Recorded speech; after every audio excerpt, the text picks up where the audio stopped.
Dearest gentle listeners, you are listening to the Ladies Bridgerton, the talk of the ton. We are your effervescent hosts, your neighborhood-friendly Kiwi, Tash from Middle-earth, New Zealand. And Patty, Regency romance enthusiast, whose current chapter of her story takes place in Ohio. Now settle down onto your favorite settee as we delve into the lives of the elite and illustrious ladies, lords, and royalty of the ton. This Bridgerton podcast is two friends talking romance, symbolism, Easter eggs, and deep diving into the connections of our favorite characters. If you are not up to date with season 3, please go and watch that first and pop back once you are all caught up, as this podcast will contain spoilers. In the last episode, we talked about Penelope representing herself to society because she's ready to take a husband. And we talked about how that played out at Lady Danbury's Four Seasons ball. And in this episode, we hope to analyze and discuss the comeuppance that Mr. Colin Bridgerton needs so that he can get on the Penelope train. And we also hope to continue into that young man's apology and his endeavors to earn back the favor of his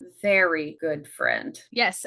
In the last episode, we also dug a little bit into the introduction of our competitor for Mr. Bridgerton, Lord Debling. Oh, surprise. I forgot Lord Debling. Was it forgetting, or was it a willful omitting? A willful omittance of such a character. Yeah. So in today's episode, we are going to talk about Colin is about to run out of the ball and go and find Penelope. And he is going to find out why the garden party, the debutante promenade, such a bitter moment between him and Penelope, and what has changed over the summer. So we must make haste into today's episode.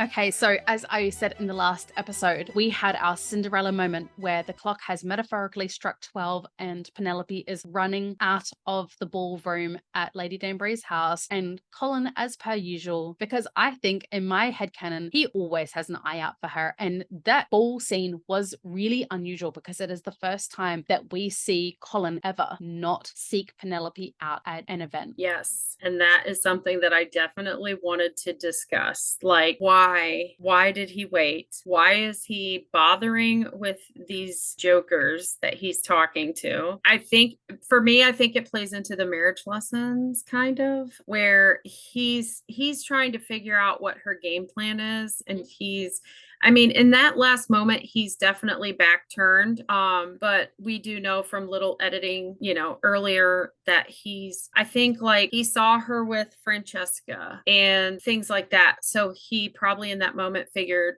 she's safe. I'm going to, do my thing. And then she comes flying past him. And what's funny is she bustles out of there pretty fast. And he's like, she did not look well. And they're like, the Featherington girl? Why are you concerned with her? But how did he know? All he would have seen was a flash of green dress and a little bit of pink. Because have you ever seen Penelope run? Women do not run. They promenade. Yes, we did. When she ran down the hill at Aubrey Hall, when she first glimpses Colin and Eloise, and she's so happy to see them, and she comes barreling down that hill, and I know what Colin at. Yeah, she was bouncy. You're talking about her curly hair, right? Yes, I'm talking about her hair. No, Bouncing I'm talking curls. about parts dreamed of. Okay. Talking about the parts dreamed of. And that's when the dream started in my head canon, because she just comes, she's all smiles, her hair's down her back, and she is just trotting down that hill, just a bouncing. And let's bounce our way out to Colin chasing after his girl.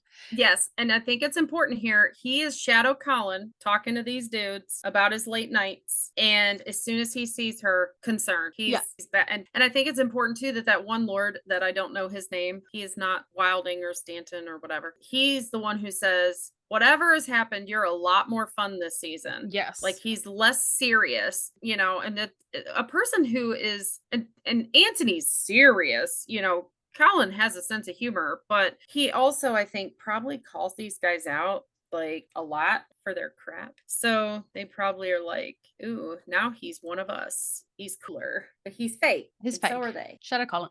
And so this next scene is really interesting as it plays into the symbolism of shadows, shade, mirrors, and everything in the season, because in the scene that we see Penelope stepping into the light, stepping out of the shadows, because we know that this episode is called Out of the Shadows, and Colin kind of goes back into the shadows. And that's kind of a symbolism of like he's being Shadow Colin, as we've discussed in previous episodes. He's being Shadow Colin, he's being very fake, and he comes out and he says, where are you running off to? And especially in such a charming dress. And he delivers the line in a very Shadow Colin kind of way. And Penelope is done with it. She's not going to put on this fake smile. She's not going to play the debutante. She's not going to play the polite socialite. She is going to be herself. She's going to bring out some of the Lady Whistledown claws, and she is finally ready to let Colin have it.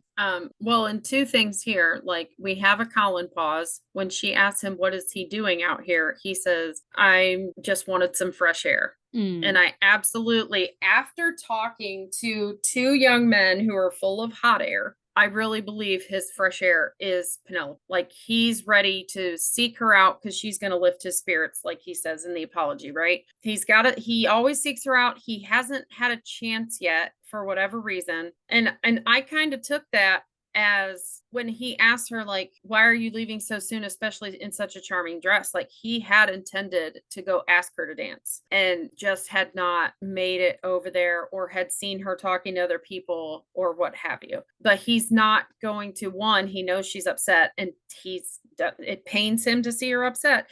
And two, he just can't fathom her leaving and them not interacting at all. So he comes out for his breath of fresh air. And when he says such a charming dress, whole summer. When he says such a charming dress, we know, anyone who's watched this show since season 1 knows Colin got demoted because she said, do not mock me. And she has said that twice before, once to Marina after Marina became untrustworthy, and then once to her sisters because she doesn't trust a word that comes out of their mouth either. When they say something that is sounds like a compliment, it's usually a dig. And so that's how she's come to see it. So when he says such a charming dress and she says, do not mock me, she has put Colin in the Marina and Prudence and Philippa column. And that was like a revelation to me. Like, I know she's angry, but I also think she's just decided everybody's like that. Because if she could put Colin in that column, she's decided the whole world is like this.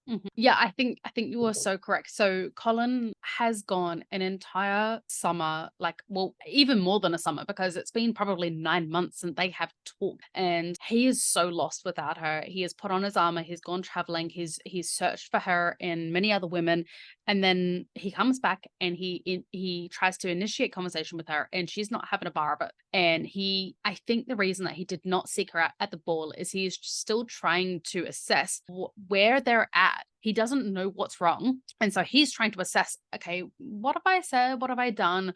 I left off, like, I've just rescued her from her family. I thought that we're in a really good place. And now she's treating me like trash. Like, she is being short, she's being clipped. She's not even floundering over her words like she does the other, the other lords. She is treating me like she does her sisters. That's actually very much the vibe. Like the snarkiness that she shows only to her sisters, that true unfiltered snarkiness is what we are about to see. And okay, so I don't think that Colin is wondering what did I say or what did I do necessarily. I think he's completely overwhelmed. Like, just like I said, when he came home and she saw that like his whole physical self had changed and she felt kind of betrayed, she was still Penn. When he looked across the street, she was still Penn. And he's like, I'll catch up with her later. Tried to catch up with her. Clothes don't make the person. She's short, clip,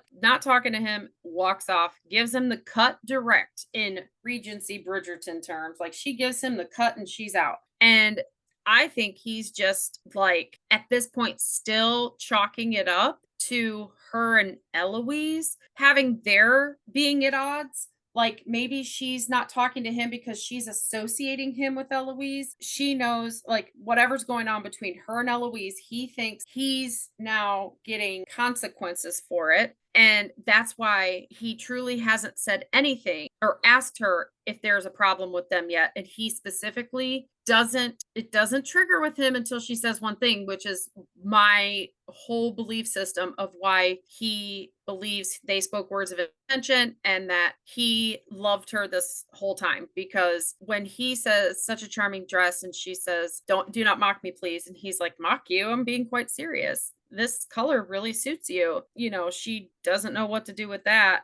And she's like, good night, Mr. Bridgerton, which is a fans. We wrote a line in this show. Yeah, Jess Brunel has literally admitted that that was something that the fans like desperately wanted. It was something that we needed. And it was no longer the familiarity of Colin and Penn. It was, you are just another, he's not a debutante. No, just another suitor on the marriage mark, guy. I don't even know what your face looks like. You are just like every other suitor on the marriage mark. Mm-hmm. You are nothing special to me. You may not refer to me in such a familiar way because I clearly do not know you. You are not familiar me. So I'm going to refer to you as Mr. Bridgerton and set my boundaries. Yeah, that was a hard and fast boundary right there. Oh, yeah. I don't know. And we see in the next scene is, and I'm skipping ahead a little bit, but he says, we are friends, are we not? And I think he has to ask that question because I think in this scene where she calls him Mr. Bridgerton, he's like, oh no. Like, have I He realizes he's demoted. He has. And he's like, it is very much a, you can't sit with us moment. Yeah. It's not just Eloise. Hold on a second. And then, so he can't let her walk away. He can't let her walk away calling him Mr. Bridgerton. Oh, no. Must fix everything. So, yeah. So he's like, spinsters do not need chaperones. And then this is important because he says, chuckles like it's a joke. Yeah. And he looks her up and down when he says it. It's like, you are not a chaperone. You are not a spinster. You are not a spinster. And so that is another continuity error that we have from the books. So for those who have not read the books and are just lovers of the series, which is completely fine because we will be your book guide to help you along the way and understand some of those nuances from the books that kind of make you sit and think when you're watching the season, hey, this doesn't quite fit. And the reason it doesn't quite fit is because in the books, Penelope is 28 and Colin is 33. Colin has spent at this point 16 years traveling. Penelope is on her 8 plus 3, 11th. She came out on the marriage mart at what? Which was 17. 17. 16, 17. I think so it's 11 years. Well, she'd been doing Whistledown for 10, I think. 10 years. I thought it was 11. So 10 or 11 years, regardless. So she's been on the marriage mart for 10 or 11 years at this point with not a single male showing an interest, not a single proposal. So that is quite the stark difference from what they are portraying to us. And I think that's where a lot of those spinster comments are coming from. And they have translated that from the book, but it doesn't quite translate perfectly with this timeline that they've gone with in the series. Well, and I think because it's 2024 and we're having that conversation about who is allowed to be a leading lady in a romance, I think that the Ton had already deemed her as somebody who has little hope for success, including her mother. And they were trying to put her on the shelf before it was actually her time and definitely making her feel like 3 seasons wasn't actually that long a period. No. In the books, Daphne didn't get the Duke until her 3rd season. Because, correct me if I'm wrong, but in Pride and Prejudice, isn't Jane on her 2nd season? And Jane is an absolute knockout, standout, top tier. No? No, Jane's been out a lot because all of the Bennett sisters are out. Yes. So, and they all age, like they're all separated in years. So like when she's at, losing it, I'm just going to say Dench because that's who played her. Mr. Darcy's on. When she says all the daughters are out all at once and she's like, because she wouldn't give her age because her youngest sister is already out and her youngest sister is not 16. So if there's 5 daughters, even if they were stair steps, you got almost 16, almost 17, almost 18, almost 19, almost 20 but I really think that Elizabeth and Jane were older than that. I think Elizabeth was 22 or 23. They were not considered spinsters, but they No. definitely had been out for a while. Lady Catherine de Bourgh. De Bourgh. De Bourgh. Iceberg. She's an Yeah. iceberg. She's cold. She's chilly. She is an iceberg. Iceberg. But Very yeah, much so so. if in Pride and Prejudice, Jane was still seen as an absolute catch to Mr. Bingley, he did not care one little bit the fact that she was 23, because that was still very much in your child rearing years. I find it incredibly unbelievable to see that Penelope and even Cressida are considered spinsters at this point. And I think the only reason they are considered spinsters is because they are, in society's eyes, unmarriageable. Yes. And in all of my research in regards to Regency courtship rules, 28 is when you become a spinster, because because you Kate have was officially approaching. officially were, because some girls were launched at 16, 17, but a lot of young ladies are, especially if they're having studies, if they're to be more accomplished, if they are in wealthier families and they have the ability to, because they want to cram them full of all these things that are going to attract the right kind of husband. So 18, a lot of them were launched. So they were given like 10 years. You get 10 years and then you're toast. Well, and I think that's because when we think about child rearing, they were expected to have 5, 6, 8 children or whatever, because you needed, firstly, to produce a male heir, and then ideally backup male heirs, because obviously, A spare. yeah, because so few children, one, were born living, and two, actually made it the whole way to adulthood, because like child mortality rates were extremely high. Even something like the common cold, we see it in the Brixby series where one of the brothers gets bitten by a dog and gets killed off. Like, such little things back then could kill you so easily because they didn't have modern medicine. So considering things we're going to be talking about in later episodes, I won't talk about their lack of hand washing. Yeah. But I think that is why at that age, at 28, you would then be considered a spinster, because you were not able to childbear and bear as many children. Mother Yes. mortality rates were really high. And even in today's society, where we have 2024 modern medicine, mother mortality rates are still considerably high. We still have a number, and in the storyline, that 28, yeah, that seems reasonable to call someone a spinster. But in this storyline, when she's referring to herself, no, 3 years was nothing. That was still, I mean, Philippa, Prudence, sorry, was on the marriage mart for 2 or 3 years. It was her third year on the marriage mart. So, she didn't get married that year either. And she didn't get married so she was on the mart for 4 years. Ever calls Cressida a spinster. Ooh, ever. No, one of them does. The backbiter. One of the girls. Well, she just says she's old, an old maid. maid. She's an old maid, is what she refers to her as. But Cressida even says her spinsterhood is future. My book will be written. Yes. As a spinster, but yeah. She's been debuted as long as Penelope has, and so why is Penelope getting this? And I think it's because of beauty standards. It's a continuity error, I think, mostly because they're trying to jam a storyline that wasn't to take place for an additional 10 years, and they've brought it 10 years forward, or 9 years, sorry. Well, we're ticked off about waiting 2 years, so I don't think they were going to wait 10.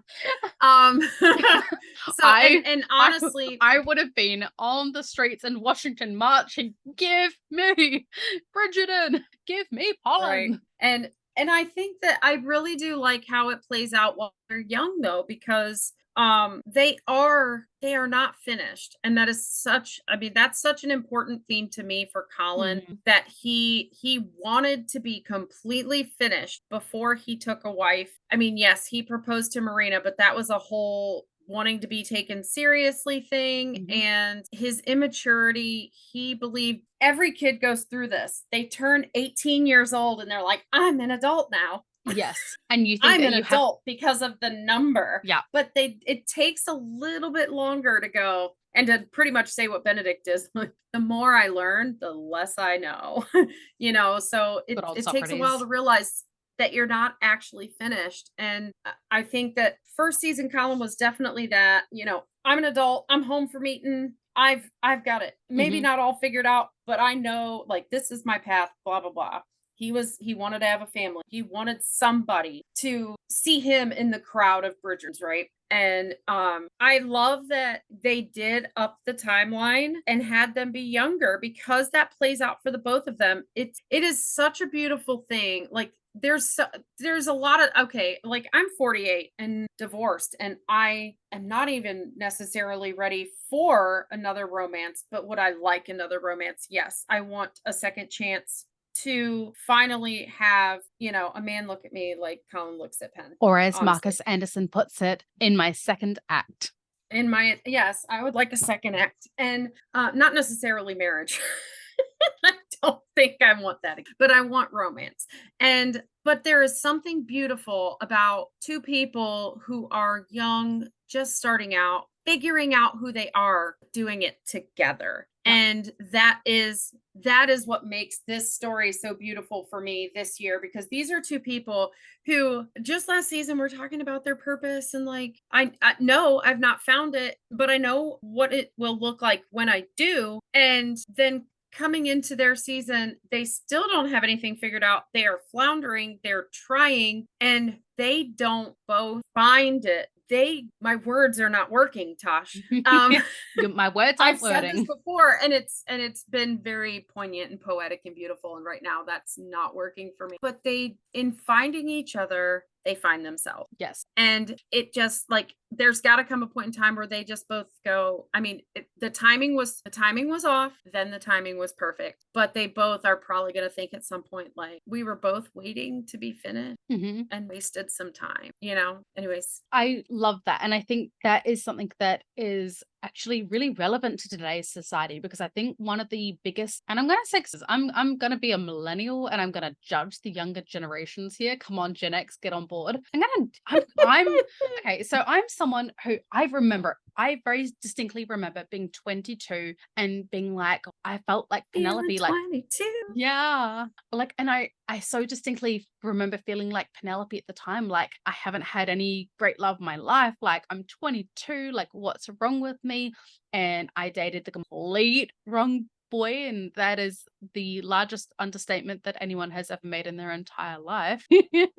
But I remember like thinking, like, I'm 22 years old. Like, I've been out on the season for 6 odd years, because I think for most of us, like, you think from 16 years old, like, that is when you have Most people relationships. aren't allowed to date until they're Yeah. 16. And I come from a strict Straight up Greek. Gen X, and I know you were signaling me. Yeah. Yeah, well, I came from a strict Greek upbringing. Like, even like if I was to head out to a party at 33 years old, my dad would be like, "Are you safe? Do you need a ride home?" Like, I'm still not an adulting adult, because my dad will always treat me like his little princess, as he would say. But I think that this is something that I think the younger generation is one of, and even in my own generation, I will say millennials do this too. And we're not swearing. It annoys me. Is We've said a couple. Just Yeah. saying. Oh, well, don't tell Spotify, please, because I am not clicking the explicit button. Well, But and I spelled out one with enough views that I don't think they figured it out. Well, one thing that that this generation and the younger generations are chronic for is saying, I can't be in a relationship with you because I'm still figuring myself out, or I'm not ready, or all these things. But I hate this idea that we have to be at some perfect equilibrium in our life. We have to have our lives entirely figured out. We have to have everything in line. And this is something that Colin does so much this season, is he thinks that everything all his ducks have to be in a row before he can receive or give love. And that is just not the point, because part of being in a relationship is figuring these things out together. And I think a big part of my marriage is finding each other's weaknesses and elevating them and helping each other to grow through those weaknesses and pushing each other in ways that, like, I have really low self-esteem in a lot of ways, and I would accept jobs that were realistically probably beneath, I was being paid well below what I should have been. But I was like, oh, well, that's fine. I love the jobs, and like that's all I'm good for, right? Like, but then you have a husband that's like, no, you are worth so much more. I believe that you can do this. And he was actually the one who very much encouraged me to start up this podcast in the first place. He is always my champion to like be like, you have creative outlets, you are amazing at anything to do with literature, you're amazing at analysis, you're so good at reading people. like do something with that. And that's what Colin and Penelope do for each other. Once they are finally together, they lift each other up, they strengthen each other in ways that they both need, and they see each other because they see the good in each other that themselves can't see. And that is one thing that just annoys me about Colin this season, is that, and when I say noise, I mean like he gets there. He 100% gets there, and it's a really important part of his arc. So I wouldn't take it away, but it doesn't mean I'm not frustrated watching him be in it. Is that he feels like he has to have all his ducks in a row to be worthy of Penelope, and he's worthy of her already. Like he is who she needs, and that makes him worthy. Yes, and if we're getting into people analysis, I mean, he's the third son, and we see it with Gregory this season. Gregory wanting to be a part of the bros. And Colin was definitely that kid a couple years ago. His older brothers are older than him. Like it's more than a couple years. And so there's always been this, and without the father figure, Anthony is the father figure. So it's very hard to live up to the approval of someone who overreacts over legitimately everything. Like Anthony is so worried lilies. Forget me nots. Forget me not. Earlobe. You vex me. But like, I mean, even the look he gives when they announce Colin's engagement, he is just, he doesn't know. And honestly, I've seen so many different things. Like, is he mad? Is it because it's Penelope? We don't know. I think that's part of it, because I think he definitely has an opinion about everything everywhere. I know he loves Penelope, but he's probably like, crap, we're gonna have to see more of Portia Featherington. But somebody also did a meme where it was like, you stole my moment, because they were about to announce their pregnancy. Yeah. So, but he was just like mad, and he overreacts like instantly. And then his wife, his emotional support Kate, I love that meme too, where Kate is emotional support Kate. Yes. She has to calm him down all the time. Like ever since the bee, she's figured out when he's got that look in his eye, he's got to be like, rein him in. Yeah. So when you got that for a person that you're seeking approval from, and he's in such a big family, and when you're in that big of a family, I mean, if you watch people pair off, Anthony and Benedict have a special bond, and Daphne and Anthony have a special bond, being the firstborn of each gender. Benedict and Eloise have a special bond. He does have a special bond with Eloise, but they're on the outs this season, kind of, because of Penelope and him being weird and her being weird. But I mean, he's not had a lot of, and being in that big of a family and being what I call the emotional support child, like he's definitely the one that lightens the mood. He's the one that reads the room. He's the one that, figures out what people need, and he gets it done because he wants people to be happy. And we watch him this whole season. His main number one goal is to make Penelope Featherington happy, to make her smile. He just wants her to smile. And when it's not working out, and he just feels lower and lower and lower. And like, it's hard enough being unfinished, but to feel like you're failing, and that he feels like he's failing at husband. Yeah. And let's segue back to our main point. Well, and it does segue really well, because the next thing he says, you not need a chaperone. Spinsters do not need chaperones. Not a spinster. I'm in my third year of marriage, Mark, with no prospects to show for it. What would you call it? Something between us, I mean. I love that. Is there something wrong between us? I mean, like he finally gets the courage to actually bring up what he's wanting to talk about this whole entire conversation. I think he realizes, hey, she's about to leave. I can't put on this air of false ride anymore. I need to bring up. And why doesn't he bring it up at the garden party? Why doesn't he bring it up when he first comes outside? Like, why are you treating me like this? Not one bit, until she says, I have no prospects. And he's like, but I'm right here. He's like, hello, is there something wrong with us? Am I not a 6'1" male standing right in front of you? That we have a long history, and I believe we told each other that we were special to each other. Do you not remember that? Like a year ago? I'm confused. Like, am I no longer your special big boy? Yeah, am I new? Like, what happened? Like, seriously, what happened? Like, he doesn't. You know what? I got it. He traveled. He went traveling. He must have found himself at Hogwarts, accidentally put on the invisibility cloak, and he has disappeared. Disappeared. He does go to Scotland, and that's where the castle is located, in Scotland. Except he doesn't go to Scotland, but Well, in the books he does. In the book, okay? he does. He does. In the books, so he does. This is now my canon. Well, and for all we know, he went to Scotland and he did that trip that took a month. Remember, in the book, it only took a month.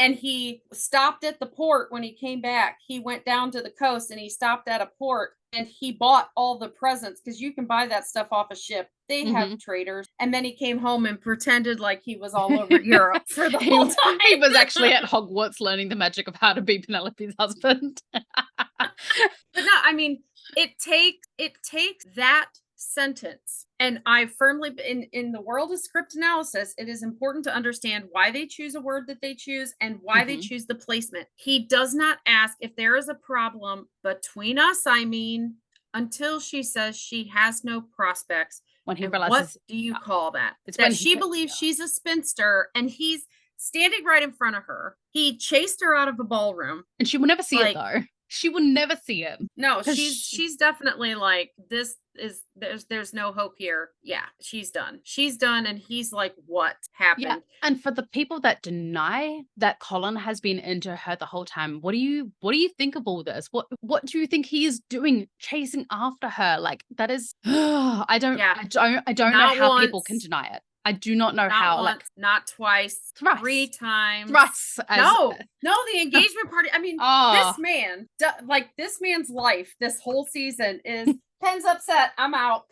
I gotta go get her. Track and field. Fix it. Track and field. That boy with his long legs has been chasing her the whole time. Yeah. And he clocks her, like he starts clocking her when she's upset about stuff in season 2 because he sees her be upset that he's dancing with Cressida. And he instantly comes up and he instantly grabs her hand and she tries to tell him it's scandalous to be in that room and he cuts her off because he doesn't care who walks in. He is saving and protecting her and that's all.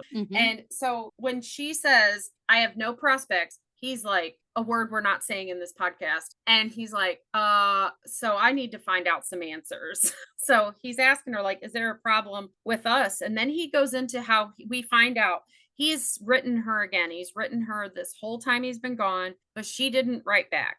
And here we find out later, he's not exactly truthful, can't admit it, but he says, you did not write back. He goes, truthfully, not many did. We find out later, no one did. Yeah. So not many did. Very few did, actually. Very few is the line. Very few did. And then, he goes into... I think what he wants to say is he pauses. He does one of his pauses, and you are very big on this pauses. And, well, you did not respond. Admittedly, very few did.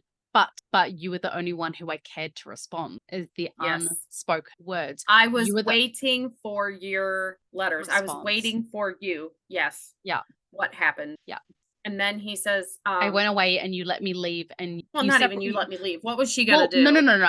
What I mean is I left, but you separated us. Yeah. Me leaving, we were still connected and we were connected in an even deeper way because we got to write to each other where we were not bound by we were not bound by society's rules. We could be ourselves with each other through letters. So I left. Yeah. But you separated us. I can't tell Lord Five anything about what's going on with us, but I was waiting for your letters so that we could talk about it because I think he felt like they had a secret understanding. Yeah, if you're going to make and we me see say that in side stories. Yeah, their side stories mean something, and Francesca and John were secretly engaged. So we now know that secret engagements are a thing. So it can become headcanon that Colin believed they were secret until she gave him plenty of time. She said, you'll figure it out, Colin. You've got tons of time. And now she's like, no, you don't.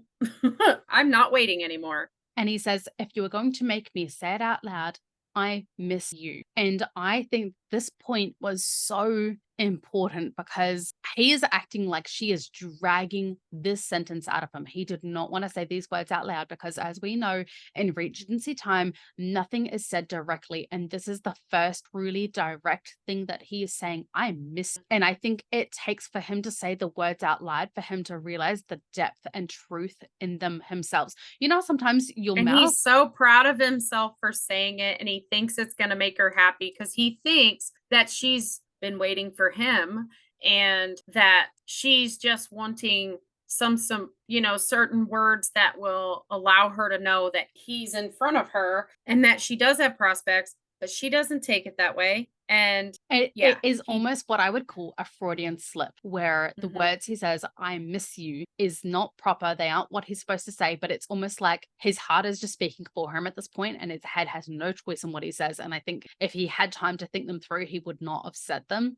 But at this point, he's like, I'm about to lose her. She's about to walk away, and I cannot leave it the way that it is. I'm going to finally take off the armor for a moment. I'm going to step into the light, and I'm going to say, Mhm. I miss you. And I think in his mind, he thinks that, okay, I'm being honest with her. This is the moment that she's going to forgive me because I'm telling her what she means to me by saying, I miss you. That is cluing her into how I feel about her. And it's still, yet again, does not go the way that he thinks it's going to, but he finally finds out why. If you're going to make me say it out loud, which in 2024 is very different than 1815, okay? 1815, when you say, if you're going to make me say it out loud, he's saying something that is breaking the rules that he should not say. In 2024, most people would view what he just did as breadcrumbing. Like he's giving a little bit to appease her because he loves how she makes him feel and he doesn't want to lose her.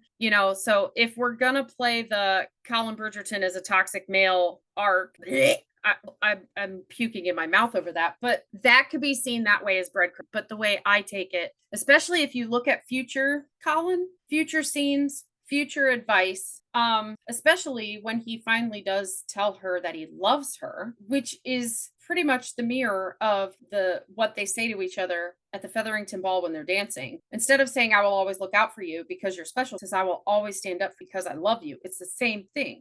Mm-hmm. And I think that Anthony, like him telling them, I've probably, perhaps I've always felt something for her. It just took me a while to realize it. I think everybody takes that for truth too. But when has he told Anthony and Benedict the entire truth this whole season? He tells them, I was everywhere and where at the same time, and the only person who gets the truth, the full truth out of him is Penelope. And he officially tells her he loves her. So I think that if you're going to make me say it out loud, I miss you, is the least of what he wanted to say. Her face is not damn it, a bar of it. She's like incredulous. She is incredulous at the absolute audacity for him to come back into the season looking the way that he does, having his Shadow Colin armor on, and she's like, are you serious? You think that saying I miss you is going to undo what you have done to me? The feelings that you have made me feel. Jesus, honest deck, are you seriously that naive that you think that mere words? The poor boy is okay. He's acting. He's acting on the information he has at the time. Okay, which is none. He's got no information. No, he has some because this is no. Colin and Jon Snow. You know nothing. No offense, Julia Quinn and Jess Brownell and anybody else who wrote this character. He's not an idiot, and he's very perceptive of people. He is just as empathetic as his mother, and he can see stuff. So here's the information he has. My girl feels the pressure. She feels like something happened. I don't know what, but she now is thinking about her future, and she doesn't have me in it. That's a problem. I've got to fix it. So he says what he can in the moment because we already had people, like it's open, it's a ball, anybody can walk out anytime. And he says what he can, but he's absolutely running on the information of she's upset because maybe I didn't say enough. Maybe I didn't make it clearer. And he tries a little more here, but he's still subdued, and that's what makes the carriage scene so powerful, because he tried at the end of season 2. Maybe I haven't made my intentions clear enough. He tries now with the information that he has. And then when we get to the apology, we see him try a little more. And he's trying to do it society way. He's trying to be within the bounds of what he is and is not allowed to say. And that's why, him getting down on his knees and all of that, there is a reason that is that fervent. And it's because of all this. It's because none of this works thus far. You know what I think it is? It's this new age thing where young kids will give each other promise rings, and it is not an engagement ring. It is a promise that when I am ready, I will marry you. In his mind, he has given her the metaphorical promise ring of, I'm getting there, please wait for me. And when he sees her come out in this dress, I think he panics like, oh no, she is no longer waiting for me. She is going to go out there and find herself a reasonable prospect. Yeah, because she's the one who set the timeline. She says, Colin, you have plenty of time. But what I find funny is, like I said, when we talked about season 2, is she comes up like before they have a philosophical conversation before the wedding starts. And then after the wedding debacle and they're outside, she comes up to him and he's drinking from the flask. And she's like, is that celebratory? Do you have it all figured out? Like, and I personally think she's like, are you ready for me? Are you ready for me? I do think it's foreshadowing because we've only had a couple hours go by, okay? So she says, you don't have to have it all figured out right now. And he takes that as she's willing to wait for me because he's got to have all of his swans in a row, okay? He doesn't even know what a duck is. He's got to have all of his swans in a row. And she meant, you don't have to have it all figured out. Like, if we're special to each other, let's do this as a team. They're having 2 different conversations. But yeah, he tries to give her something that'll make her happy in the moment. And it's a lot to say out in the open, honestly. You miss me. And then Miss Penelope says, you miss me, but you would not court me. Is that correct?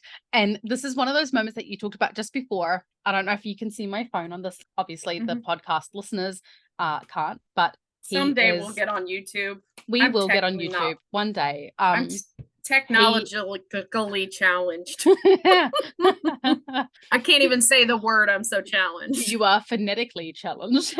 No, I know it's technologically. I did it on purpose, but so he is. Oh, where are you gone? He is scrunching his eyes and saying, he is in pain at the knowledge that she heard this conversation. And I think even before she says, I heard you outside the Featherington Ball. He knew. I think he knew that she had heard those words somehow. And he is like, the thought of her thinking that he thinks that way about her pains him so deep. Like his face this is the second time, like his face there, like where I said her face when Portia says, I can't wait for the day you're going to take care of me. And it's the Bridget Jones word all the way across it. This is his moment. He's like, he says, I overheard you at my mama's ball telling everyone how you would never court Penelope Featherington. This is what happens not for you. It's 2:30 in the morning for me. Yeah, it's 30 at night for me. But he then you're a mom of a toddler. It will be 2:30. Every hour of the day is 2:30 for me. When you do not sleep, it is just one continuous day until they hit 18 years of age. But I am Greek, so it's more like 30 plus. Right.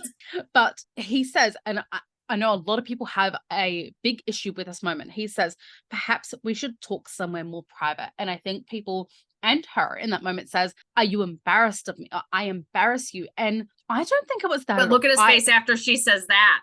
And he's horrified because actually what he is embarrassed by is that he wants to be open with her in a way that he is not allowed to in society. At that point, he is a little bit less willing to break the rules yet. And so he's like, I can't say the things that I need to say to you. I cannot be honest with you. I cannot talk to you about future prospects that I might have with you because we are in public and we cannot talk about those things in public. I desperately need to explain to you what I'm feeling, but I cannot do that in public. So it was nothing to do with embarrassment and instead to do with trying to stay within the realms of society's propriety. Go for it, twinkle fingers. Jazz hands. Jazz hands. What did he ask her though? Take this somewhere more private. I bet he does want to. It's 1815. You are not allowed to be somewhere more private, sir. That is if they go somewhere more private so that he can say what he wants, they run the risk of getting caught and then never cared. They have to marry. So, and I think this stems from book Colin, because I think I really see this a lot in this season where he is putting them in situations where they could be noticed, where they could be caught And it looks like they're courting, because in the Julia Quinn in the original Bridgerton podcast says that Colin's life is charmed. He always seems to get his way. Things just go his way. And it's like she specifically said, if he dropped his toast, it would land butter side up. It would never get messed up. And I honestly think, like, in this moment is so much more important for him to be able to communicate clearly with her that he does not care if they're caught in a private room, if they're caught having a private moment, because he understands. Sorry. It matters more to him that he explains to Penelope and lets her walk away from that feeling, all the love that he has for her. He cares more about her feelings in that matter than being caught and forced to marry her. And although he would never want to be forced to marry her because he wants her to know that he's marrying her for the right reasons, as his brother says, does she know? Make sure she knows the reason you are marrying her. So although he wouldn't want it to be forced in that manner purely for her own belief in herself and the love that he holds for her, he's more willing to risk that scenario than her walking away from him in this moment, breaking that friendship, breaking that love and trust that they've built over the last few seasons and the years of childhood friendship before that. Well, and you know, the theme of time, she's up the timeline. She has made it clear. She represented herself. She's talking to other men, something he's never seen do at a ball, right? She's never talked to other men. And he realizes even saying, I miss you is not enough. He needs privacy to be able to say the words he can't say out in public, because if she's not willing to accept them, if he's completely lost her, he doesn't want to compromise her where she is then forced to marry him. He wants to be able to tell her better words. He wants to, you know, writer Colin wants to scratch out what he first wrote down and he wants to put something better, but he doesn't want to, in the end, he doesn't want her to cause her to be put in a situation she doesn't want to be in. He still wants her to have what she wants. So it's got to be, he wants private space to be able to say what he needs to say, but he also is thinking like he's not moving, he's not grabbing her arm, he's not like, let's go somewhere private, because he doesn't want to put her in a situation she doesn't want to be in. If that's not true, if she's truly done, he's willing, as we see later, he's willing to accept that, you know, in the moment, but he can't let it go. No, he's absolutely willing to accept it, up to the point where his mother says, I hope you feel better. Home is not where you need to be. No, well, you know, we need to gallop back to the conversation, woman. We're still on the conversation. Miss Kayla, we are awaiting your voice clip for us to go back into conversation. We are awaiting that so we can put those voice clips into our episodes, because we desperately need them. Although I think we are getting better. But I think I'm going to state here, I think that we just need to do a little bit of a longer episode this one, because we just have 2 more points to get through. And I do want these two to be together. So my apologies. This is going to be a long episode. I will try to edit it down as much as possible. But this episode does have a lot to happen and we have a lot of feelings about it. So Penelope says to Colin, it just never occurred to me that you of all people could be so cruel. Mic drop, and walks away from him. And he is left there in the shadows looking absolutely dumbfounded. Like, was I cruel? Was I cruel to Penelope? Like, he, in that moment when he said those words, was protecting himself, protecting her, whatever reason. But he realizes no matter what he thought he was doing, the way that she heard it was he cruel. broke her heart. He broke her heart. No matter what his intention was, the outcome was her heart being broken. So Penelope walks away from that moment and we see her immediately storm home. And something that we have very nary seen her do is she goes to her burn book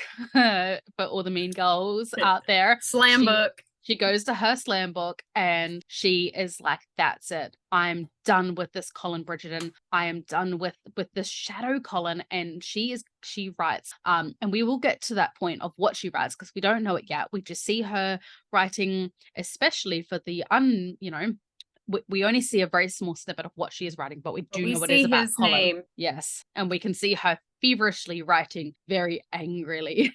So we know it's going to be an absolute barb of a comment. And I just want to say here too, I'm not going to say anything about what she said, but I just want to say here that this is like really the first time we see her use Whistledown as a venting tool. And I think that is and it ends up burning her later. But I think that the only reason this is used in this manner in this time is because it's like she's telling Whistledown that she still hasn't even recognized that Whistledown is part of her yet. Yeah. Whistledown is her only friend. She doesn't have Eloise. She doesn't have a support system at home. So she needs to talk this out, and she talked it out in Whistledown. And I think what's important about that, if we want to bring that into 2024, that's all of us, because I do it. I've done it, where I posted on Facebook something that people are like, oh my gosh, why are you being so personal? Or why, and trust me, there's other people that I know, like if they ever watch this podcast, they know I'm talking about them, where they say something and you're just like, why? Why are you talking about that person out loud, like to the world? Mm-hmm. And they're like, I'm just putting it out in the ether. No, this isn't the ether. This is like everybody sees it. Yeah. So that's what she did. She used Whistledown as a venting tool that she doesn't even, I don't think she even yeah, she's got all that money under the floorboards, but she doesn't contemplate the REIT and the fact that it doesn't hit her until after the apology that regrets it, like, oops. Shouldn't. And we have seen Penelope act on just hastily write something and then regret it later on. But like, yeah, so we get to the garden scene. Varley says, oh, miss, you have a caller. And Ray, Colin, it was Ray. Oh, sorry, Ray. And I love your patty cannon about Ray being a plant from Colin, because the look that she gives him is like, treat her well as she is leaving the garden. Yes. I will leave you two here unchaperoned. Like, can I trust you? Yeah, unchaperoned, but you better fix this, because I'm sick of watching my girl sit there pensive, reading her books as if like the only male that she will ever be able to love is one that is on pages and never in person. Fix it now, sir. That is, I mean, I'm no liberator. What message are you sending out in the ether for me? Because that's literally what I'm going through. Oh, I have fictional character boyfriends right now. Like, I'm happy with it though. I'm an excellent people reader, and that was the unsaid words that I saw in Ray's eyes. She expressed all of that. We've shaped out Ray. Ray is canon character. Like we have her whole backstory. Like, I think I've decided she is a distant relative of Violet, because they kind of have the same shape of face and the same mouth. And he planted her in there to keep an eye on Penn and to make sure Jack. We're actually writing a fan fiction in our Facebook group. Find the post, add your words. We're doing it together. And so Colin kicks it off. And I am very sorry for the callous comment here last year. No justification. Well, can I just praise the Barb though? Because I absolutely love it. First of all, he comes in super slow, like, and tentative. Like, I mean, she is a short little redhead, so we know we know what that means. Feisty. Yeah, she's feisty. So he comes in all slow. And it's important to note he comes in slow because he leaves like a man on a mission. Mm-hmm. But he comes in all slow and tentative, and he's like, it pains me to see you upset. And she goes, then perhaps you should have not have come. I have that exact comment right here, right now. I love that, because it's like, there's nothing you can do in this moment. I'm going to be sad. So if you do not want to know that I'm upset, don't look at me. I'm going to be feeling my feelings. So if you don't want it, don't look at me. They're going to be there regardless. And to call forward, I'm going to be a mess. Mm-hmm. So I'm not going to present my best. I'm going to be a mess. Are you ready for a mess? Because if not, you can just go. Yeah. Yep. And it is very funny to me that he just not justifies, but his next comment is, I'm not the man I was last season. And the funny thing is, the man that he was last season was the man who stood up and protected her, the man who danced with her without a single thought of anyone else, take her hand, who would lead her. He was leading her. He was courting her. He was leading her. He was saying all the right things. And yet he's saying, I'm not that man from last season. So any prospects that she thought they may have been creating last season, I'm not that man. Those feelings are gone. So there's such a double meaning in what she is hearing from him. And what she's hearing, but I think he means what she is hearing, though, not what he means, but what she is hearing. And it is ironic that at the exact same time, her Lady Whistledown article is being published saying that essentially that she hates who he is this season. And yet he is saying, I'm not the man I am last season, as way of apology. And she was like, well, I loved that man. I took that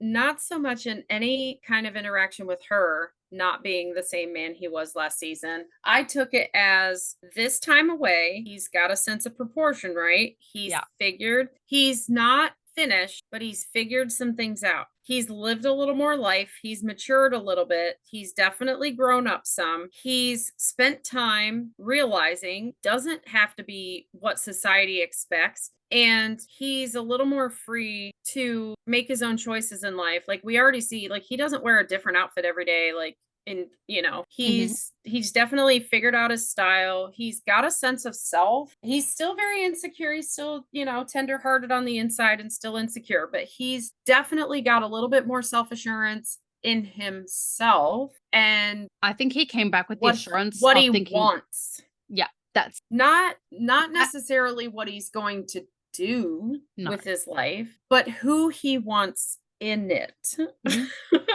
And those are definitely two different paths that, I mean, you have to walk both of them. You've got to figure out what your purpose is, what your job's going to be, what your career is going to be, what your education is going to be. And then you also figure out the people you want in your life, because they're at that precipice of, do the relationships that I made in my childhood mature into my adulthood with? And he has definitely made the realization that she's sticking around. He will do anything to make sure. And then the next words, I'm going to play the clip because I don't think that we can just do justice to the words that he says. And this is one of those absolutely, I love you, but I'm not saying the words I love you kind of moment. And then he finished is a love declaration. This is a love declaration. And this is why we need YouTube. You've got to watch this, folks, because he definitely shakes his head. He's going to say something different, stops himself and says, friend. Yes. In fact, I seek you out at every social assembly because I know you will lift my spirits and make me see the ways I could not have imagined. And I am proud to call you my very good friend. You are clever and warm. Warm is not a way that I describe my friend. Warm is something that warms my heart. And you have somebody who has never left the two home her family has, just like Eloise said, I have spent all of my life either here or at Aubrey Hall. Penelope has spent all of her life either at Featherington House or their country house. She's lived the same life. He's traveled all over the Mediterranean, all over Europe, everywhere. He is Mr. Worldwide. He is Traveler Colin. And he says, you make me see the world in ways I've never imagined. That's huge.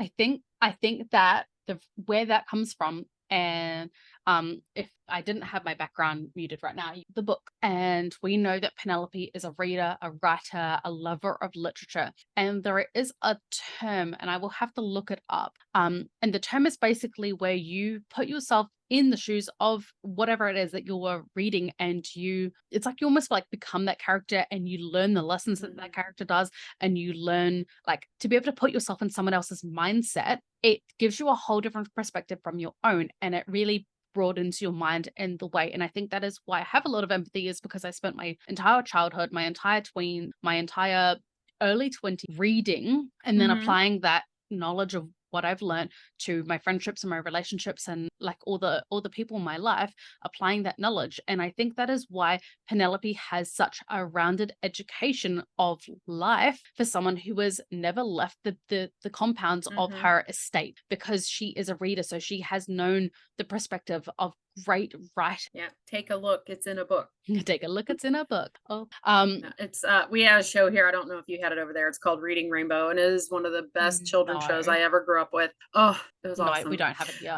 But I definitely, as a reader, I can tell you books that shaped me into like Anne of Green Gables, the scrapes she gets in, the mistakes, the different friendships. To Kill a Mockingbird, empathy. Yes. That is where I learned what empathy meant, to put yourself in someone else's shoes. Yep. And people, you live your life a certain way, but that doesn't mean that's going to work for somebody else. People are different, and Little Women, they had a lot of lessons that they had to learn. And I mean, yes, it's, it's feminine forward, but it's still like, friendship. And like when Meg goes to the party at her friend's house and she lets them dress her up, and they're kind of doing it in a teasy, condescending way, but she doesn't care because she wants to fit in. And just reading stuff like that definitely gave me a leg up. And that's what books do. Books shape minds. And I'm American, and it's definitely a soapbox moment for me right now. Books shape minds, and some people like that and some people don't. I personally think that I love escaping into someone's life, and I think that, that's why I was a theater major. You see words on a page and you bring it to life. It's the same with the book. You see the words on the page and you imagine it and put yourself in their situation, and you live their life for however long you're reading that book. And it's Penelope, that is her escape. That is how she survived her house. So she's read so many stories, so many books. And so many it's people. over and over and over. People are like, how does this girl does not look like she doesn't know how to kiss. This girl's a reader. Okay. Kissing in certain books gets described. Okay. I recall for my year 12 project that you guys don't go by years. Year 12 is the second to last year of high school in New Zealand. In Australia, it's the last year, but I moved to New Zealand halfway through high school, so I skipped year 10 altogether and got put up a year into year 11. And my year 12 project. Ours are grades, and so that would have been the equivalent of 11th grade if it's the second to last year. Yeah. So I had a school project, and part of the project is you have to read 10 books or article, like it's got to be like 6 books, 2 articles, 2 nonfiction, 2, it was like they wanted you to have a very good range of things. And I remember one of the books, and I just went to the library, and I think I got it from like the young adult section or something. It was just my local tiny little library. And I remember we had to give reviews on these books, and I'm like, like I recall it was like a single mum, and I'm writing this review, and all I can think of is the sex scenes in it. And I'm like, how do I write that I really enjoyed this book as a 16-year-old girl when I know I should not have read it? And dear God, please, please, please do not let my teacher have known or seen this book or read this book and know what I'm actually writing about, because the name of the book did not allude to what it was at all. So I'm like, please, for the I'm writing this review. It's probably Nicholas Sparks' book, because he has such beautiful titles. And then, but I remember writing this review red in the face, like terrified that she would have read this book. Awesome. So that's hilarious. Oh. But so young me, virgin me, like very much. Sorry, my son's trying to break into the room. Excuse me. Mummy's right in the middle of her podcast, darling. We're almost done. Yeah, so young 16, 17-year-old me who'd never had a boyfriend at this point still knew far more than what she was supposed to, because she read books that were probably in the wrong section at the library. So I very much understand Penelope's point of view. And older siblings, older cousins. Yes. You learn. Her older siblings knew nothing. Yes, but at all. She was and around, Marina told her Kate did everything. But she was around the Bridgertons. She was around the Bridgertons a lot, who did know more. And everybody knew what Anthony was doing. So I think everybody she was pretty clear. And Daphne very much alludes to that both in the books and in the series, that she has older brothers. She knows what kind of company her brother kept at Eton, so she knows what kind of friendship and whatnot that not even Cambridge, sorry, was it Cambridge they attended together, the Duke and I think Cambridge. Yeah. So she was like, I know what kind of company my brother kept. So obviously they did talk about it, and I think the brothers all just treated Penelope like a sister and would not have cared to be proper in front of her either. If they're willing to talk about it in front of Daphne or Eloise, they would have talked about it in front of Penelope as well. Right. What little boy trying to break into the room. Yes. So let's move on. So as a reader, she knows things, but I just think that, and that statement for me is very similar to in the carriage when everything calms down and she says, did anyone see us? I wasn't paying much attention to anything. And she pays attention Miss to everything. Observer, Mhm. Lady Whistledown was Okay. not paying attention. Let's go back. You're vexing me right now, just as Colin. Sorry.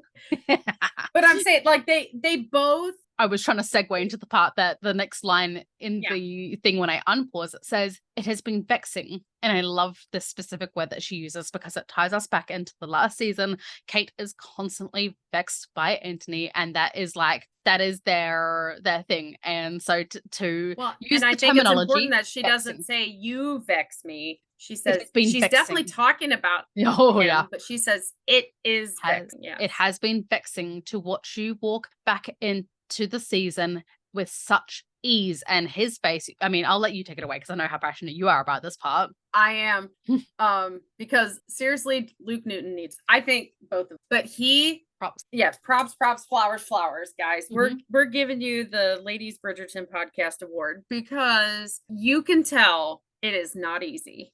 Mhm. She thinks he makes it look easy, and Yes. to her it looks easy, but he's literally practiced this. I mean, he grew up in the Bridgerton house where they had to worry about the name, reputation. Her mother doesn't care about reputation, not really. So she doesn't know what that's like. And I'm like I said, his education, his upbringing in the home, they definitely had to be like, okay, this is a little bit too much, Colin. You need to calm down.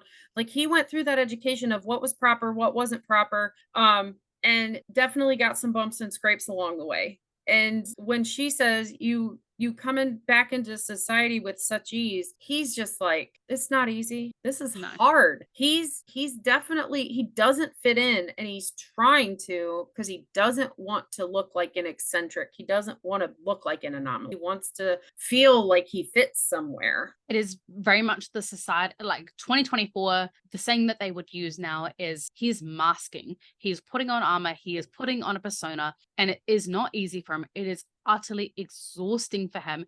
And I think in this moment, it almost kind of hurts him that Penelope does find it easy. He's like, this isn't me at all. And can you not tell that this isn't me? Like, and they have to talk it out for her to get to that point. But well, and that's what's so important about Whistledown later too, because when they finally hash that out and she explains herself, he realizes he did she see sees it me all this time. Yeah. But the next part, and I feel like he doesn't know how to talk to her without giving away his full intention, because he's not ready to give out his full intention yet. So when she says, every season I hope to find ease in the marriage mart, and that never comes. It's not the exact terminology, but that is the general gist of it. It never materializes. It never materializes. And he goes, oh, well, if it is a husband that you seek, let me help you, because he's like, okay, Luke Newton has said that he has the white knight syndrome and he needs to fix things. And he says, like, I will give you lessons, I will teach you. Please let me earn back the favor of the one person who has ever, I was going to say, give me proportion. That's not the term. help me feel, or made me feel, maybe for dot, appreciated. That is a long pause because he definitely wanted to say a different word. Yeah. But something that's also important here, I know special. that this, you make me feel special.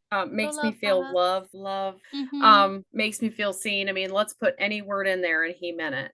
But what's important, I know that this season, it's, they pretty much took a poop on Regency rules and things like that, because there's just not many that they keep. This man sat down on this bench beside her and next to her, not facing her. Might I point out, beside her, because this is a part that in the now bonus episodes of Lady Whistledown, my biggest thing that I point out is the eye connection. And in this moment, Penelope looks up at and locks eyes with him, and for the first time, and this is one of those symbolic moments where, because he is sitting, I think the importance of him sitting next to her rather than him looming over her was he is now lowered down to her level. They are now equals. He came into her space. He came into her space, and they are now eye to eye. And he's like, oh my God, I cannot look at this girl's eyes. Like, this is transfixing.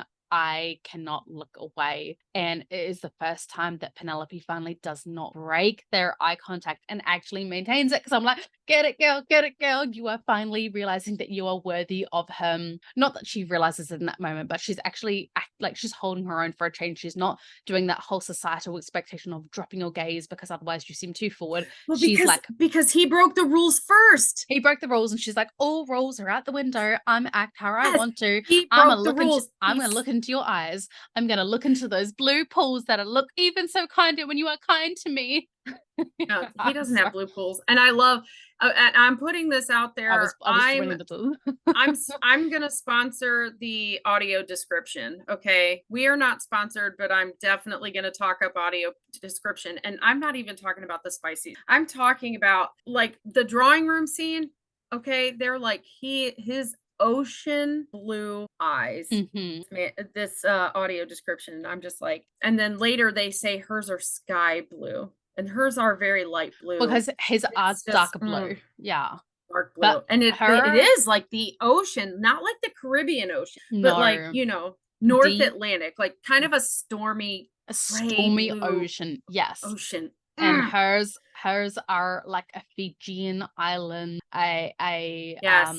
Great Barrier Reef, Whitsunday Island, Yes. like clear blue crystals of just Kind of makes me think of like if you go to the right ones in Mexico where you don't get sick, cenote, like that clear water that's down, like you can see all the way down, if you find the right ones. Well, and that is a perfect metaphor for her eyes because you can see all the way into her when you actually get the chance to her eyes. And when he finally does, he is undone. He cannot look away. And I love this moment. I love this moment. Thanks, And for as much, and this is why this is so awesome, because as much as we've talked about this moment 9 bazillion million times, you know, or 11 billion, I always say 11 billion times we've talked about this scene and this moment. It just dawned on me that the reason she holds his gaze is because he broke the rules first. He sat next to her. Unmarried people could not sit next to each other. You couldn't sit next to each other in a carriage.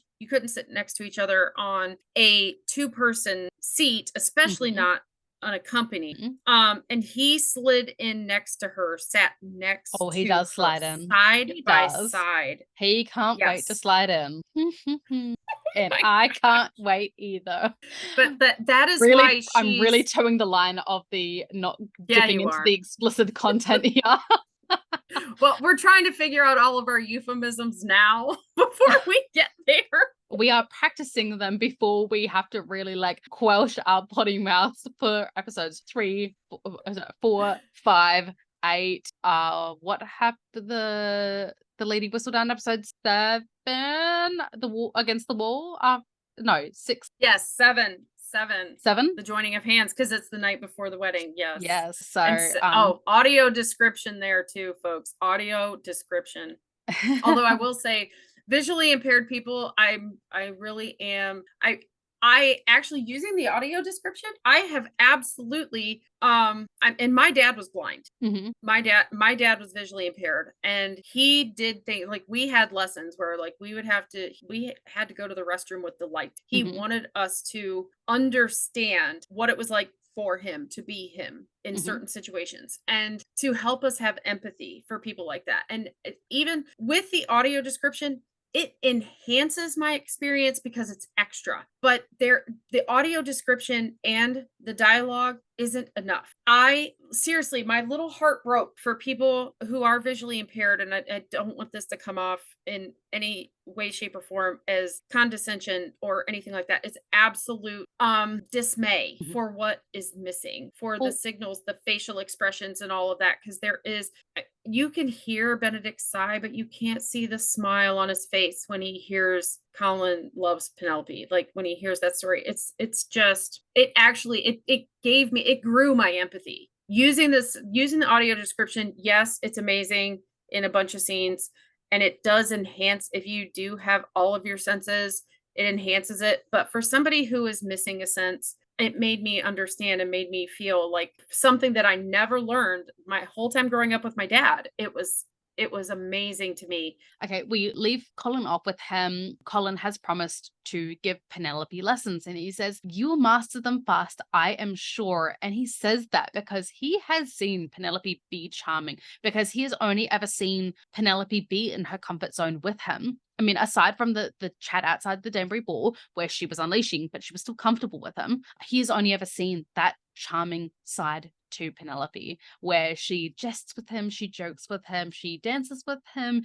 She is very much herself with him, and that's all he's ever seen. And I also think that these lessons are, if we bring in the whole Eros and Psyche thing, like Eros wanted her to be Alone. prepped for him. Yeah. Well, Eros, so okay, if we're looking into the Eros and Psyche relationship, I mean, he was supposed to like shoot her with an arrow so she goes after this other dude, but he fell in love with her himself. So everything he did was in the end to have her for himself. So I honestly think like all of these marriage lessons were just ways to be alone with her, for her to spend time with him, for her to remember him and who he was, and for her to, he wanted to build her confidence. So if she had feelings, or if, because he's not sure if she still does or not, because I think he went into this thing, knowing she did at the end of season. So he's got to figure her out. And his goal is to build her confidence, because he has seen he shattered her confidence.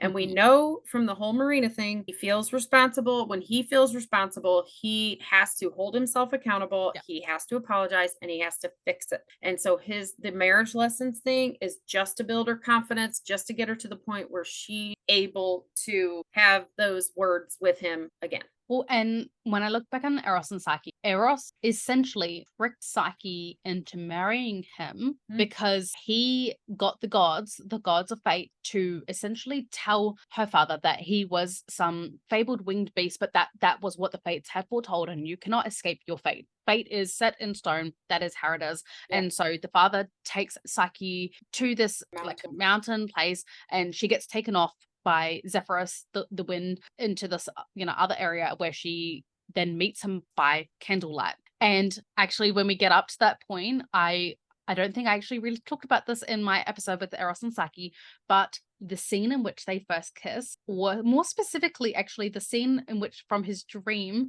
is an exact replica from a painting of Eros and Psyche. So we will get into that. I will get into that, but today I need to stay on track and instead kind of point out the fact that as Eros kind of misled Psyche into marrying him, Colin is sort of misleading Penelope into saying, well, I will help you find a husband. I will teach you. But I think you and I are both of the belief that he just wanted to get to spend time with her one-on-one. He's always had Eloise by their side, interrupting, separating, kind of coming between them in not an intentional but way. Allowing them to. In that society, he got to spend time with Penelope because of Eloise. But now Eloise and her are at odds, and he had to figure out a plan. He had to figure out a way that he could still spend time with her. And he's like, at this point, I'm Pirate Colin. I'm not going to behave by society's rules. I'm going to go outside of society. Stop laughing, because I need to get this thought out, and you're going to derail me, woman.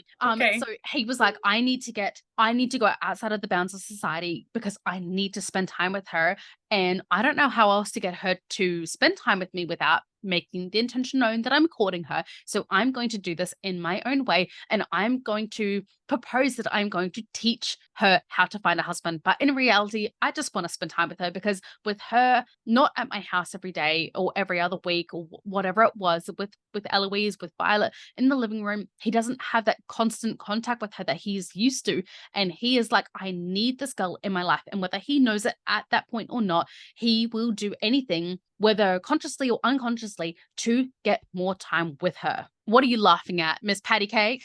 You Freudian slip. Oh, what did I say? You didn't say figure out. You said he's trying to finger out. Sorry. And I had to laugh. Do I need to click the explicit button now? That's not a swear word. It's foreshadowing. I think it's definitely explicit. But it's a Freudian slip. Like, I think AI would think you said figure, but you didn't. And it was priceless. I'm It just was gonna blame. priceless. Excuse me, AI. I'm just a Kiwi with a mutt accent. Leave me be. It was chef's kiss. It was so good. Sorry. Boy has a lot on Made his my mind. day. Boy has a lot on his mind, and clearly I do too. It was perfect. But yeah, he definitely needs to find a way to spend time with her. He is, and we see that, like what you were saying, like he needs her in his life and he draws energy from her. I don't mean sucks her energy. He's not. No, like, he is he's a not plant. a succubus. He is a plant and she is the sun, and photosynthesis gives him sugar. And we all know that Colin likes himself a little bit of sugar, a little bit of pollen. Yes. He knows in the next, and I think this next moment is crafty Colin at work, because he is trying to assess her feelings, because we know that the pressure of a lady's hand is about the only way she has to communicate with a man how she feels. We also know by the way he holds her hand and the way he puts his hand on the other side and holds her hand from both sides. He envelops her hand in his. He is like he's plugging in. Excuse and me, Miss Freudian slip. What fingers you got going there? Like nobody can see my fingers. We're not on YouTube. Behave yourself. I was see them 1 and 2. Okay. He's got one hand, he's enveloping her hand in his, and like he's just drawing energy from her. And I think that everything he says in that moment is leading to please, please, please put your hand in mine. But I'm gonna say it in a way that is not going to. I need to sing a song here. Here comes the sun. Do do do do. Here comes the sun. And I say it's all right. Da da da da da da da da. There's another song that can go on your playlist, because she is absolutely his sunshine. Yes. And that hand scene, so that was one of those really pivotal moments. So she's wearing a sheer glove at Danbury Ball. And then in this moment, I can't recall, and I'm going to have a look at that, whether she is actually wearing gloves at all or whether it's touching. She's not wearing gloves in the garden. It's skin to skin. No, it is skin to skin. And that is, so it is. Because it's not calling hour. He's not there. She's not in the drawing room. This is not calling hour. He showed up when guests aren't supposed to be there. Yes. That's also breaking the. Yes. He showed up when guests aren't supposed to call. He met her in the backyard. Yeah, he did. He sat beside her, and then he holds out his hand like it's a business transaction. But when you actually watch their hands come together, she's tentative. She knows what it means to touch this man's hand. And she comes in all slow, and his hand comes over her hand. So it's not a handshake. It's not. It's an excuse for contact to contact. It's an excuse to touch. And it is an excuse to connect. Nicola Coughlan has about this moment, and just, well, not necessarily this moment, but the hands in general and the gloves. And she had said that this episode, the sheer gloves and the touching hand to hand, is meant to be a nod to the steamy scenes that are to happen between them later in the season. Because I guess there are some people out there who aren't book readers and maybe at this point have been, I don't know how to politely say this, completely unaware of the connection that has been blatantly in front of them between Penelope and Colin, because I cannot fathom how anyone has not seen it. But in that moment, they are trying to show Patty Cannon he's loved her since long before he got off this ship. Patty Cannon is, he fell in love with his fellow knight, his little Don Quixote little friend. Yes. Well, and I would say he probably didn't know it when he was teaching her and Eloise how to fence, because that is also in my head. That childhood crushes are always there. Like whenever there's someone of the opposite sex, when you're a child, there's always that like wondering about them, especially the girl next door. Yeah. Look at his face when he brings up Don Quixote and we're going to be knights. And then Eloise says, I was devastated when I found out we couldn't fence. And he's looking just as nostalgic. And he's like, he's like, I taught you guys how to fence. I was devastated that you became best friends with Penelope and I couldn't court her openly because I was a third son and not a first. Yeah. But no, and truthfully, like, I really do think it was the communication of their letters between season 1 and season 2 kind of opened his eyes, and then he had to get closure with Marina, like we know all that. But I think like he clocked that she was gloveless, that her hands were bare. He knew he had to touch her hand, And this harkens he'd been back away. to this harkens back to the end of season 2 when he takes her off the dance floor and he grabs her hand and her hand is in a glove. And I still think like Bridgerton and the hands, okay, they focused in on their hands, him grabbing her hand and leading her out of that ballroom, and that was still a connection. That was still, and she had a glove on, so he's like, this is gonna tell me so much. Is it worth my time? Does she still have feelings? And he's like Desperate for dreaming. contact. Yes, he is like, he's in his feels about, I need to know what her hand feels like. I held her hand and it felt so good, but she had a glove on and now I got it. I think he was away from her from the end of last season. 9 months has gone past, transpired, and I think he is so desperate for any form of connection with her. And I think he also wants that physical connection. Like, he had this physical connection with women on his travels and he felt nothing. And I think in that moment when he holds her hand and he envelops her hand in a very unfriend-like way, that he is like, how is it that I can hold this girl's hand and feel more in this moment than I could whilst being the most intimate with a person that you can be? How is it that I can just hold her hand and feel so much? And I think when you love someone, like even when you love, no, well, not just when you love someone, like, but especially when you love someone on that level, don't you laugh? I'm not laughing at your euphemism. I'm laughing at the fact that everybody wonders why he goes to brothels. Everybody wonders why he went to a brothel then, if you know, because he's searching. But it's I think no, because he probably felt so much like, and he's a while to go. He had to let off some steam. I think it is different. I think the act of like just doing the act to get off, as opposed to like actually being in that moment with someone. And I like, you know, that first love kind of thing when you're not sure if they like you back, and that first little touch of the hands. And we see that in season 1 with Daphne and Simon like trying to like brush each other's fingers, and we see it a little bit with Kate and Anthony too, like that brush of fingers. And back Colin then, and Penn don't brush nothing. No, they well.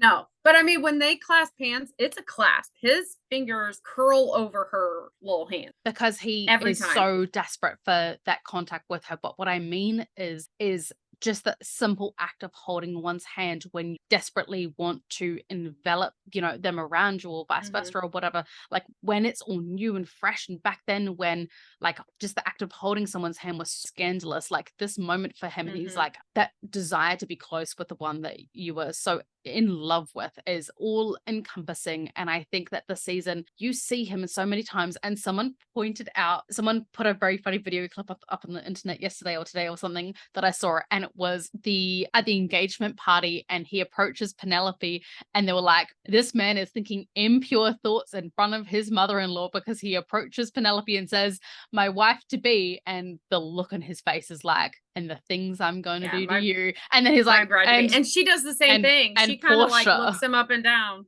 And I'm like, Portia, like, how are you not seeing this? Like, this man is like, I've had a taste and now I want the whole buffet. Like, I want it all. I want it all for the rest of my life. I'm never going to give this up. Well, and like I said, when they're in the drawing room playing charades, she has her hand in his on his knee. That's a no. That's a no for me, dog. So that is not a thing that happens. And everybody should have been looking at them like, you've been watching too much American Idol. That's a no for me, dog. And that's why I say it too. I know that exact quote. That's a no for me. It's iconic. I can hear my son running down the hallway trying to open the door. I think that is our segue into Colin leaves the Featherington garden. Okay, so Colin leaves the garden party. It's not a garden party. It's a garden party of 2. Colin leaves the garden scene. Colin has a mission. And Colin has a mission. He leaves as a man on a mission to win back the favor of the one person who has ever made him feel, insert whatever word you want. He just said appreciated. And I think her reaction after he leaves. Okay, she's like a giddy little girl. She touched a man's hand that she loves. She felt his skin. I think it gave her hope again. Yes. And it felt warm and she's feeling all the feels, but it also felt like relief. She forgave him. Like in that moment, the anger just was gone. They said their piece. You know what I mean? Like he came and apologized to her. He became the man that she thought Believe she him to be. lost. Yeah. Yes, he's back to he became the man that she's always known him to be. And like, so everything's wrapped up in that moment. She turns her face to the sun. She's like feeling the wind in her hair. She just is feeling relief. This is probably like the happiest moment of her last few however months, you know. 9 months. 9 Yeah. months since they have had their last interaction. And like I cannot fathom and like she drew energy from him because she has been living in succubus land in her house. Like, just imagine after that whole imagine what Prudence would have been like after getting married. Absolutely insufferably intolerable. Yes. And she's the first person in the whole season to call her a spinster. Prudence. She said, so even though Penelope's been on the marriage mat less time than she was. Right. Pot calling she's kettle the first black. person. So, I mean, she's been living in this hell, for lack of a better word, and just one hand on each side of hers, feeling how, like, his warmth, his Feeling energy, the joining of you hands. know, he's got calloused hands because he made his way on a ship. Correct me if I'm wrong, but is that not the part of the wedding, the joining of hands? Yeah, the episode with the wedding is joining. And in this scene, we have the joining of hands. This was a foreshadowing. Colin leaves. Penelope is feeling hopeful for the first time in a really long time. And I know that hope maybe reads a little bit as like, oh, I'm going to go on the marriage mat and I'm going to have an expert teach me. But I think in her heart, she was just excited and just heartwarmed. Like, you know, that moment where you're just so filled with love and happiness and joy and just exploding with like warm sunshine because something has healed inside of you. This is somebody that she has had feelings for forever. And she just felt his skin. And remember how giddy she was when he grabbed her hand and had a glove on it? Yeah. Like, this is skin to skin. Speaking from like a birthing perspective, skin to skin is really, really important after you give birth to a baby because skin to skin literally releases oxytocin in your body, whether for male, like as in like when a male holds a baby, when a female holds a baby, it releases oxytocin in your body, which is love hormone, the happiness hormone that we feel. And that is what happens when we touch. And there are actual studies out there about like having physical contact with people, hugging people releases oxytocin and actually makes you live longer because we as humans require that contact. And Penelope has contact with so few people in her life. Like Colin, Eloise, Violet, those are the people that she has contact with and she's lost it. And now she has gained back that little glimmer of happiness, that little glimmer of hope. And she's never had physical affection with Violet up until the night they get engaged because you can tell by the way she hugs her that it feels awkward to her. So there's really very few. Her mother is not physically affectionate at all. No. Neither are her sisters. Not even a hand Literally, on the shoulder. the only person who has hugged her in her whole life that we know of is Eloise. Sister that she needed. So this was mind-blowing. Mind-blowing. Yeah. And then whistle down comes early. I was about to say, yeah. No, but it's not because it's Philippa, the voiceover of Philippa reading Lady Whistledown, or like, oh, Lady Whistledown has come, and Penelope her is face like, falls. Oh dear God, what have I done? Yep, and she runs. Girl don't run very much. What's she gonna do? What is she running to? Like, girl, what can you do at this point? She's gonna remove one whistle down from one person's hand. That does not fix the problem. Okay, you put this out on the Facebook. You put it out on the Ethernet. Yeah, it is out on the ether. It is. It's like, I mean, you're millennial, so you remember MySpace. It's MySpace. Colin is no longer number 1 on the friends list. He is like number 7, and she's trying to save it, like hurry up and move it back before he logs in. But I think he got removed from the top 8. To be honest, Tom is number 1. Tom will always be number 1. Yeah, so Tom, who never changed his face. Yeah, Tom is everyone's number 1. Like, why is this? Shout out to Tom. Where is he now? Can you? Yeah, where is Tom? Where is Tom? But yeah, she tries to run in and she tries to take it out of her sister's hands. And actually, this moment is, I don't view Philippa as being facetious. Like, she's not being demeaning Your when she precious says you'd be Bridgertons. yeah, your precious Bridgertons, Colin, in fact. Like, I think she's like, I think I she know. knows. I think she knows Yeah. that Penelope has a soft spot because she knew that Penelope was writing to Colin, not that he was writing back, but she knew that she was writing to Colin. So she knows that Penelope has some sort of affection for Colin, but For maybe him, just not the extent of it, or that it's reciprocated. Well, and but in her arc by the end of the season, she's a genius, and A simple genius. I love it. she's so yeah, sweet. she's like Brittany S. Pierce in Glee, but Yeah. she is a genius, and I think that's important too. Like, there are people who know. We don't know all the people that know. Like, I'm sure I 100% believe Kate knows that she's Whistle Down. I think Philippa knows, and the reason I think Philippa knows is because when you look at everybody's face when the queen calls her out, No, we need to stay on Philippa- track here. On track. But I mean, and she does Varley the Bugs. So I just think in this moment she's like, somebody a little angry. No, yeah. So Philippa pointing out like, oh, your precious Colin. Yeah. It's yeah. So we have finally after 3 episodes, and granted we have had to make this one pretty much Really long. a double or an hour 4. But there's a lot that's getting cut out. Yeah, like maybe 10 minutes of it. So sorrows, prayers for all the listeners out there. Our deepest sympathies go out to you. We hope this that on a road trip. we hope that we have not sent you to an early grave with boredom, like the Queen says. Next week we will be diving into the side stories of episode 1, season 3, episode 1, and then we will Colin on. We will gallop along. We will continue on. Guess who's got Colin on the brain? We will continue on with our future Polin episodes, but I think we need to do it so that we don't get overly excited, don't get ahead of ourselves. We will go episode by episode. We will focus on the Polin scenes first, and then we will do side stories. So next week we will cover our side stories. If you have any thoughts, feelings, ideas that you would like, insights that you would like to share, please head to the Ladies Bridgerton Facebook page and share them there. But for today, thank you for listening to the musings of 2 mad women. Yours truly, Tash the Kiwi. And Lady Patty, the Midwest.